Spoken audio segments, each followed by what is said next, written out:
ክርስቲያኖች ከቸርች የመጥፋታቸው ትልቁ ምክንያት አብዛኛው ክርስቲያን ከቸርች የጠፋው ባይ ዘ ዌይ በድክመቱ ብቻ ነው፣ በሐሜት ጅራፍ።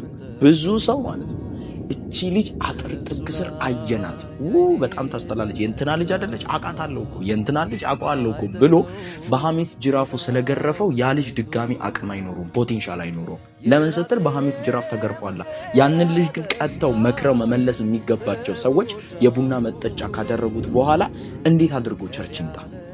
ከዛ በኋላ ከቸርች ሲጠፋ ደግሞ ባክ አደረገ ብለን እንሰድበዋለን። ያ ልጅ እኮ እንደ ማንኛችንም ደግሞ እኮ ነው ያለፈው። መድከሙን እኮ ቶለሬት ያደረገው እግዚአብሔር እያለ የደከመበትን ፖቴንሻል ካሳየህ በኋላ አጥር ጥግ ስር እኮ የማየት ፖቴንሻል አግኝተህ ካየኸው በኋላ ያንን ልጅ እንድትመልሰው እኮ ጥፋት እኮ አላጠፋም አይደል? እንድትመልሰው ታመጣውና የኔ አባት ብለህ የክርስቶስን ፍቅር ስትነግረው ይመለሳል። በቃ ፔሬድ። ይሄንን አለማወቃችን ብዙ ጊዜ የብዙ ክርስቲያኖች መጥፋት ምክንያት እንሆናለን።